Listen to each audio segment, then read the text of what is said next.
Welcome competitive aspirants. Welcome to Ravi's GK channel.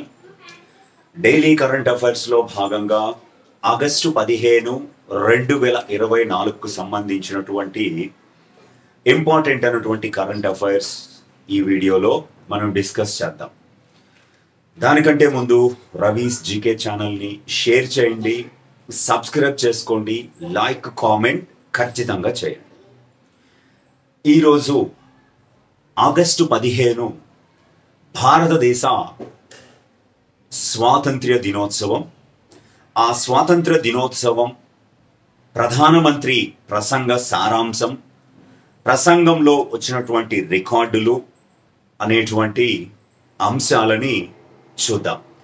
August 15, 2025కు సంబంధించి స్వాతంత్ర్య దినోత్సవం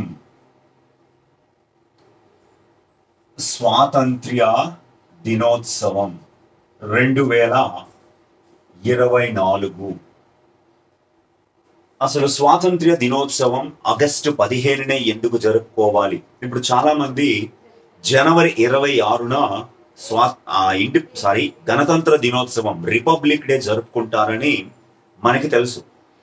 ఎందుకు అనేది స్పెసిఫిక్ రీజన్ ఉంది. జనవరి 26 అంటే భారత రాజ్యాంగము అమలులోకి వచ్చిన రోజు కాబట్టి అని టక్మని చెప్తారు. అయితే మరి ఆగస్టు 15నే స్వాతంత్ర దినోత్సవం ఎందుకు జరుపుకుంటారు అనేది చాలా కీలకం. During the world war II, రెండవ ప్రపంచ యుద్ధంలో భాగంగా మనకి తెలుసు 1939 నుంచి 1945 మధ్య ఈ రెండవ ప్రపంచ యుద్ధం జరిగింది.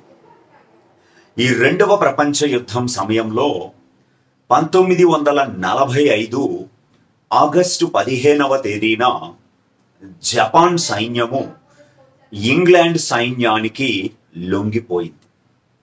అంటే ఆ రోజున ఆగస్టు 15, 1945లో బ్రిటన్కి ఒక గుర్తింపు ఉన్నటువంటి రోజుగా ఆగస్టు 15 నిద్రలో లేపడిగిన టప్మని చెప్పేలా ఆ డేటు గుర్తుండిపోయింది మైండ్లో.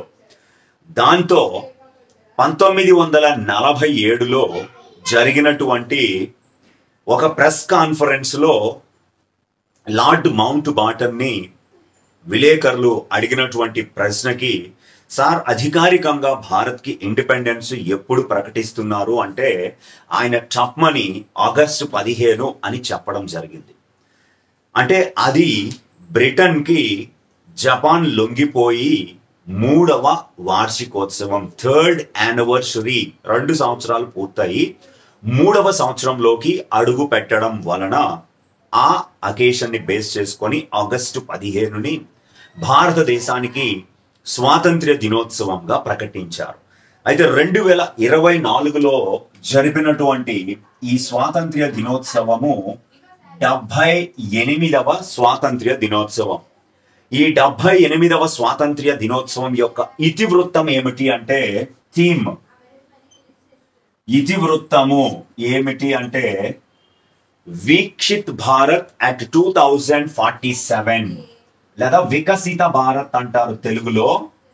వికసిత భారత్ అట్ 2047, 2047 నాటికి అభివృద్ధి చెందిన భారతదేశాన్ని చూడాలి అని లక్ష్యంగా వచ్చే 25 ఏళ్ల కాలాన్ని, అంటే 75వ వార్షికోత్సవం జరిగింది మనకి 2021లో, 75th, 2022కి వచ్చేటప్పటికి 75 పూర్తయినాయి.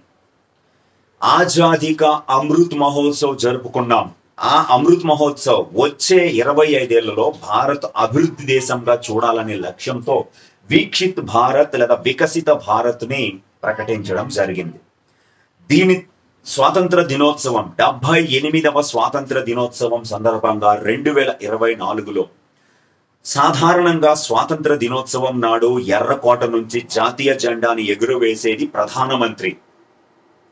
రిపబ్లిక్ డే రోజున భారతదేశంలో భారత జాతీయ పతాకాన్ని ఎర్రకోట నుండి ఎగురవేసేది రాష్ట్రపతి, భారత రాష్ట్రపతి. అయితే భారత ప్రధానమంత్రిగా నరేంద్ర మోదీ 3వసారి ప్రమాణ స్వీకారం చేసిన తరువాత ఆయనకి ఇదే తొలి స్వాతంత్ర్య దినోత్సవం. అలాగే ఓవరాల్ గా భారత ప్రధానమంత్రిగా నరేంద్ర మోదీ గారికి ఇది 11వ స్వాతంత్ర్య దినోత్సవం. వరుసగా 11వ స్వాతంత్ర్య దినోత్సవం. అయితే మూడవసారి ప్రధాని అయిన తర్వాత తొలిసారి, ఓవరాల్ గా ఇది 11వసారి. అయితే ఎర్రకోట నుంచి అత్యధికంగా భారత జాతీయ పతాకాన్ని ఎగురవేసినది మొట్టమొదటి భారత ప్రధానమంత్రి జవహర్ లాల్ నెహ్రూ గారు. 17 సార్లు అత్యధికంగా ఎగురవేశారు. ఈ రికార్డ్ ఇప్పటికీ ఈయన పేరు మీదుగానే ఉంది. రెండవ స్థానంలో ఇందిరాగాంధీ, ఆయన కుమార్తె అయినటువంటి ఇందిరాగాంధీ 16 సార్లు జాతీయ జెండాని ఎర్రకోట నుంచి స్వాతంత్ర దినోత్సవం రోజున ఎగురవేశారు. మొదటి 2 స్థానాల్లో వీళ్ళే ఉన్నారు. అయితే భారత ప్రధానమంత్రి జాతీయ జెండాని ఎగురవేసిన తరువాత ప్రసంగం, జాతిని ఉద్దేశించి ప్రసంగించడం జరిగింది. ఆ ప్రసంగము ఇప్పటి వరకు 77 సంవత్సరాలు పూర్తయి 78వ స్వాతంత్ర దినోత్సవం జరుపుకున్నాం. ఈ 77 స్వాతంత్ర్యాల చరిత్రలో అతి సుదీర్ఘమైనటువంటి ప్రసంగం. Largest speech delivered by any prime minister in the country since last 77 years. ఈయన నరేంద్ర మోదీ గారు ఓవరాల్ గా 2024 స్వాతంత్ర్య దినోత్సవ ప్రసంగము 1 గంట 38 నిమిషాల పాటు లేదా 98 నిమిషాల పాటు కొనసాగింది. ఈ రికార్డు గతంలో మోడీ గారి పేరు మీదే ఉండేది. ఆయన 2016లో 96 నిమిషాలు, 1 గంట 36 నిమిషాలు ఏకదాటిగా ప్రసంగిస్తే ఆ రికార్డుని ఆయనే మళ్ళా బ్రేక్ చేయడం జరిగింది. 98 నిమిషాల పాటు. రెండవ స్థానంలో ఆయనే. మూడవ స్థానంలో 71 నిమిషాల సుదీర్ఘ ప్రసంగంతో ఇంద్ర కుమార్ గుజ్రాల్, ఐకే గుజ్రాల్ అనేటువంటి ప్రధానమంత్రి ఉన్నారు. ఐకే గుజ్రాల్, ఇంద్ర కుమార్ గుజ్రాల్. ఈయన 71 నిమిషాల పాటు ప్రసంగించారు. ఎప్పుడంటే 1997లో. ఇక్కడ ట్విస్ట్ ఏమిటంటే భారతదేశానికి 1997 అంటే 50వ స్వాతంత్ర్య దినోత్సవం, 50 years ఆఫ్ ఇండియాస్ ఇండిపెండెన్స్. అందుకోసమని రేపు ప్రశ్న కూడా ఎలా రావచ్చు, భారతదేశానికి స్వాతంత్ర దినోత్సవం 50వ స్వాతంత్ర దినోత్సవం లేదా స్వర్ణోత్సవాల స్వాతంత్ర దినోత్సవం సందర్భంగా భారత ప్రధాని ఎవరంటే ఐకే గుజ్రాల్, ఇంద్ర కుమార్ గుజ్రాల్. అలాగే అతి తక్కువ సేపు ప్రసంగించినటువంటి ప్రధానమంత్రులుగా జవహర్ లాల్ నెహ్రూ అలాగే ఇందిరాగాంధీలు సంయుక్తంగా రికార్డుని నెలకొల్పారు. స్వాతంత్ర దినోత్సవ ప్రసంగాన్ని అతి తక్కువ కాలం ప్రసంగించినది నెహ్రూ మరియు ఇందిరాగాంధీ. నెహ్రూ గారు 1954లో, ఇందిరాగాంధీ 1966లో. ఇద్దరు కూడా 14 నిమిషాలు చొప్పున మాత్రమే ప్రసంగించి ముగించారు. అయితే 2024 ప్రసంగంలో భారత ప్రధానమంత్రి నరేంద్ర మోదీ ప్రధానంగా ప్రభుత్వ విజయాలను గత 10 ఏళ్లలో, నెక్స్ట్ 25 ఏళ్లలో అంటే వికసిత భారత్ లేదా వీక్షిత భారత్లో ఎలాంటి లక్ష్యాలని నిర్దేశించుకొని భారత్ని అభివృద్ధి చేయాలనేటువంటి వాటిని ప్రజలకు తెలియజేశారు. దేశ స్వాతంత్ర్యం కోసం ప్రాణాలు అర్పించిన స్వాతంత్ర సమరయోధుల్ని స్మరించుకొని లౌకిక పౌర స్మృతి, యూనిఫామ్ సివిల్ కోడ్ అనేది ఖచ్చితంగా అందరి ఆమోదంతో తీసుకురావాలని, జమిలీ ఎన్నికలు, 1 నేషన్ 1 ఎలక్షన్ అనేటువంటి నినాదంతో ఒక దేశం ఒక ఎన్నిక అనేటువంటి, అంటే అసెంబ్లీలకి పార్లమెంట్కి ఒకేసారి ఎన్నికలు జరిగేలాగా జమిలీ ఎన్నికలను తీసుకురావాలని, దీనికోసం అందరూ ఏకతాటిపైకి రావాలని విజ్ఞప్తి చేయడం కూడా జరిగింది. దీని మీద ఆల్రెడీ లాస్ట్ ఇయర్ సెప్టెంబర్లో, 2023 సెప్టెంబర్లో భారత మాజీ రాష్ట్రపతి రామ్నాథ్ కోవింద్ గారి సారథ్యంలో ఒక కమిటీని కూడా వేయడం జరిగింది సాధ్యాలను పరిశీలించడం కోసం. అలాగే ఈ ప్రసంగంలో ఆయన ముఖ్యంగా భారతదేశంలో తరచూ సంభవిస్తున్నటువంటి విపత్తులపైన, వీక్షిత్ భారత్, అభివృద్ధి చెందుతున్న భారత్, అభివృద్ధి చెందబోయే భారత్ గురించి, సెల్ఫ్ రిలయంట్ ఇండియా, ఆత్మ నిర్భర్ భారత్ అనేటువంటి ఒక లక్ష్యాన్ని, యువతలో నైపుణ్యాలని అభివృద్ధి చేయాలనేటువంటి ఒక కార్యక్రమాన్ని, మహిళల రక్షణకి సంబంధించినటువంటి అంశాలపైన ఆయన ప్రసంగం పూర్తిగా కొనసాగింది. అంతరిక్ష రంగంలో భారత్ సాధించిన విజయాలు, రక్షణ రంగంలో ఎంఎస్ఎంఈల ద్వారా సాధించినటువంటి ప్రగతి, వీటన్నింటినీ కూడా 98 నిమిషాల పాటు ఆయన ఏకధాటిగా ప్రసంగించడం జరిగింది. కాబట్టి ఇది చాలా కీలకమైనటువంటి అంశము, గుర్తుపెట్టుకోండి. అలాగే దీని తర్వాత మనకి ఇదే స్వాతంత్ర్య దినోత్సవం సందర్భంగా చాలా ఇంపార్టెంట్ అయినటువంటి అంశం మైత్రి ఉత్సవ్ అనేది చాలా కీలకం. ఇక్కడ మైత్రి ఉత్సవ్ ఏమిటి? ఈ మైత్రి ఉత్సవ్ అనే దాన్ని ఒక్కసారి మనం చూద్దాం. ఈ మైత్రి ఉత్సవ్ అనేది cultural wing of Indian high commission in Sri Lanka. శ్రీలంకలో ఉన్న భారత హై కమిషన్ మరియు Swami Vivekananda cultural centre, Swami Vivekananda cultural centre అలాగే శ్రీలంకలో ఉన్న భారత హై కమిషనర్ కలిపి భారత్ శ్రీలంక మైత్రి ఉత్సవ్ని నిర్వహించారు. అంటే దీనిని ఎవరు నిర్వహించారు అని అడిగితే భారతదేశము ప్లస్ శ్రీలంక, భారత్ మరియు శ్రీలంకలు భారతదేశం యొక్క 78వ స్వాతంత్ర దినోత్సవం సందర్భంగా భారత్ శ్రీలంకలో కొలంబోలో ఈ మైత్రి ఉత్సవ్ని నిర్వహించడం జరిగింది. అయితే ఇది ఇండిపెండెన్స్ స్క్వేర్ కొలంబో, శ్రీలంక రాజధాని కొలంబోలోని ఇండిపెండెన్స్ స్క్వేర్ వద్ద ఈ వైబ్రాంట్ కార్నివాల్ ని నిర్వహించారు. భారత్ శ్రీలంకల మధ్య ఉన్నటువంటి స్నేహ సంబంధాలని బేస్ చేసుకొని ఈ ఉత్సవాన్ని నిర్వహించారు. 4 రోజుల పాటు ఆగస్టు 15, 16, 17, 18 ఈ 4 రోజుల పాటు ఈ ఉత్సవాన్ని నిర్వహించారు. ఈ 4 రోజుల్లో హ్యాండీక్రాఫ్ట్ ఫెయిర్ ఒకటి, ఫుడ్ ఫెస్టివల్ ఒకటి, కల్చరల్ పెర్ఫార్మెన్సెస్ ని ఇచ్చేలాగా ఈ మైత్రి ఉత్సవ్ని భారత ఇండిపెండెన్స్ డే సందర్భంగా శ్రీలంకలో వివేకానంద కల్చరల్ సెంటర్ ఆధ్వర్యంలో భారత హై కమిషన్, శ్రీలంకలో ఉన్న భారత హై కమిషన్ దీన్ని నిర్వహించాయి. చాలా కీలకం.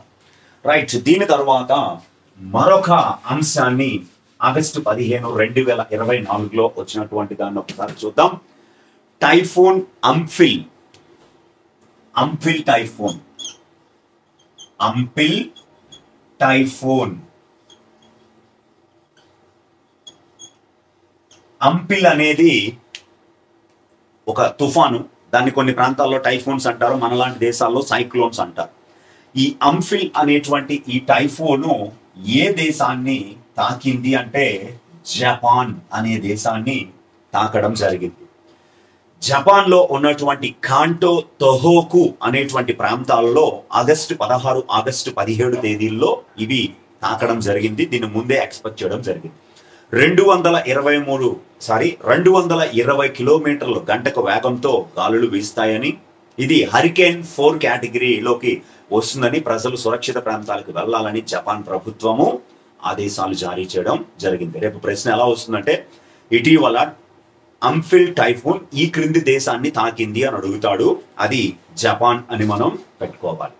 రైట్. కీలకమైనటువంటి అంశము దేశంలోనే మొట్టమొదటి ఎలక్ట్రిక్ మైక్రో కార్, దేశంలో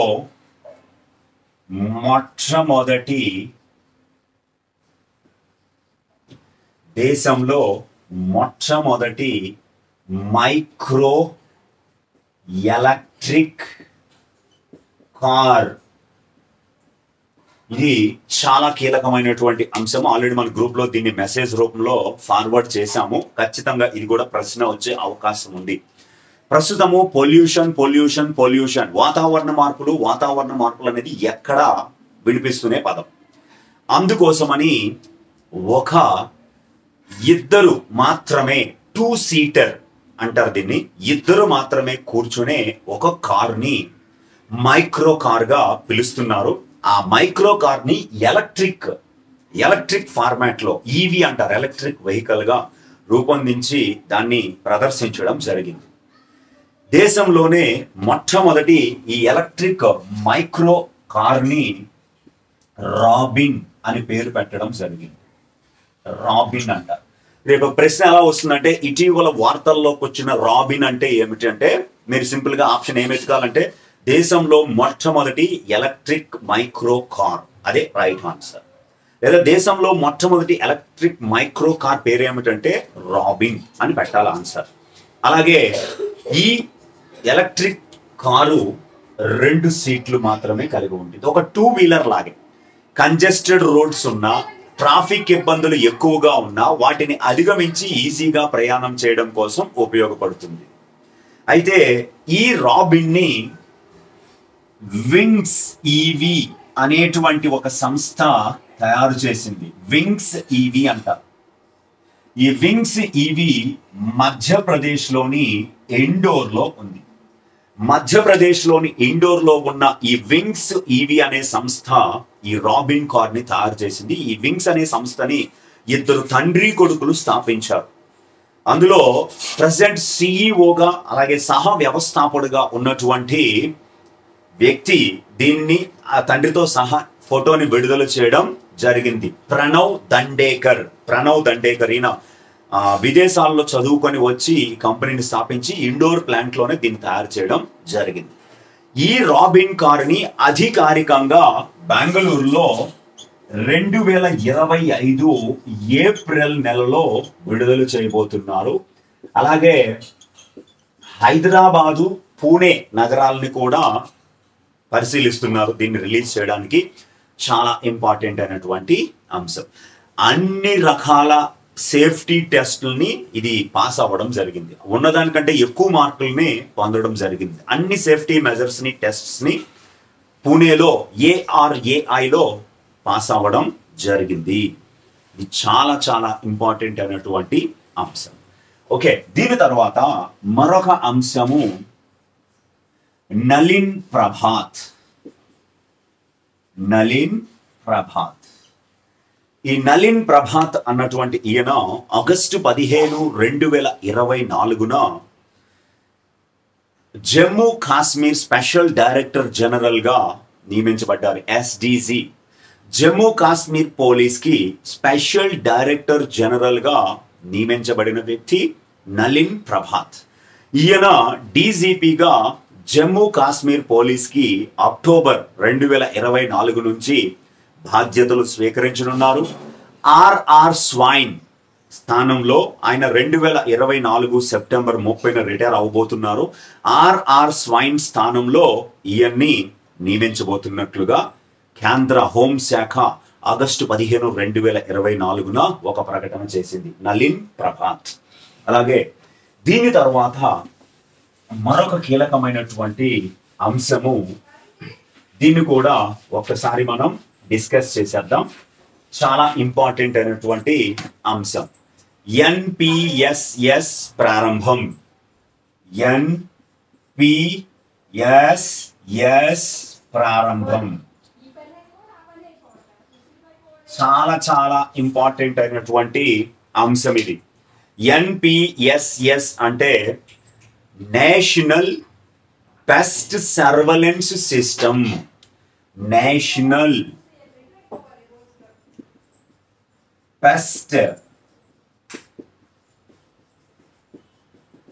సర్వెలెన్స్ సిస్టమ్ అంటే రైతులకి వారు వేసే పంటలకు పట్టే చీడపీడలని ఎప్పటికప్పుడు గుర్తించి సమాచారాన్ని తెలియజేయడం కోసం ఒక పెర్ఫెక్ట్ వ్యవస్థని ప్రారంభించినట్లుగా ప్రకటించడం జరిగింది. దాని పేరు NPSS అంట. దీనిని ఆగస్టు 15, 2024 కేంద్ర వ్యవసాయ శాఖ మంత్రి, వ్యవసాయ మరియు రైతు సంక్షేమ శాఖ మంత్రి శివరాజ్ సింగ్ చౌహాన్ న్యూఢిల్లీలో Indian council of agricultural research ICAR లో దీన్ని ప్రారంభించడం జరిగింది. దీని ద్వారా వారు కెమెరాస్, సెల్ ఫోన్లో ఉన్న కెమెరాస్ ద్వారా ఫొటోస్ తీసి ఆ ఫొటోస్ని అప్లోడ్ చేస్తే దాన్ని సైంటిస్ట్స్ గుర్తించి ఆ పెస్ట్ ఏమిటి, దానికి ఎలాంటి విరుగుడు ఉంటుంది, దాన్ని ఎలా చేయాలి అన్నది క్లియర్ కట్గా వారికి సమాచారాన్ని అందిస్తారు. This interacted with farmers around 500. స్వాతంత్ర దినోత్సవానికి ఈ రైతుల్ని సుమారుగా 500 మందిని ఆహ్వానించారు. ఆ 500 మందితో ఏర్పాటు చేసిన సమావేశంలో భాగంగా శివరాజ్ సింగ్ చౌహాన్ దీన్ని ప్రకటన చేసి దీన్ని ప్రారంభించారు. ఇది ఒక మొబైల్ యాప్ లాంటిదే, ఒక సిస్టము.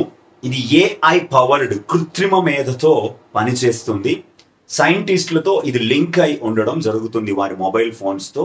దాని పెట్స్ని కంట్రోల్ చేసుకోవచ్చు, దానికి ఏ పురుగు మందు వాడాలి అన్నది కూడా శాస్త్రవేత్తలు తెలియజేయడం జరుగుతుంది. అయితే ఈ యాప్ని అభివృద్ధి చేయడంలో మన తెలుగు రాష్ట్రానికి చెందినటువంటి ఉమ్మడి తూర్పుగోదావరి జిల్లా, ప్రస్తుత తూర్పుగోదావరి జిల్లాకు చెందినటువంటి బొల్లి వేణుబాబు అనేటువంటి ఒక శాస్త్రవేత్త కూడా ఇందులో కీలక పాత్ర పోషించడం జరిగింది. బొల్లి వేణుబాబు, ఈయన కాటవరం, తూర్పుగోదావరి జిల్లా కాటవరం గ్రామానికి చెందినటువంటి వ్యక్తి. ఇది చాలా ఇంపార్టెంట్ అయినటువంటి అంశం. దీని తర్వాత ఎంపాక్స్ డిసీజ్ లేదా ఎంపాక్స్ వ్యాధి అంటారు. దీన్నే మనం గతంలో మంకీ పాక్స్ అని పిలిచేవారు. ఈ మంకీ పాక్స్ ని ఇప్పుడు WHO అంటారు, వరల్డ్ హెల్త్ ఆర్గనైజేషన్, ప్రపంచ ఆరోగ్య సంస్థ ఆగస్టు 15, 2024 దీనిని గ్లోబల్ పబ్లిక్ హెల్త్ ఎమర్జెన్సీగా ప్రకటించడం జరిగింది. గ్లోబల్ పబ్లిక్ హెల్త్ ఎమర్జెన్సీ చాలా కీలకం, ఇది ఖచ్చితంగా గుర్తుపెట్టుకోవాలి. గ్లోబల్ పబ్లిక్ హెల్త్ ఎమర్జెన్సీ ఇలా ప్రకటించడం గత 2 సంవత్సరాలలో ఇది 2వసారి. గతంలో 2022లో కూడా ఇది గ్లోబల్ హెల్త్ ఎమర్జెన్సీగా ఆరోగ్య అత్యవసర పరిస్థితిగా దీన్ని ప్రకటించారు 2022లో. మరలా ఇప్పుడు 2024లో WHO దీన్ని గత 2 ఏళ్లలో మరలా 2వసారి ప్రకటించడం జరిగింది.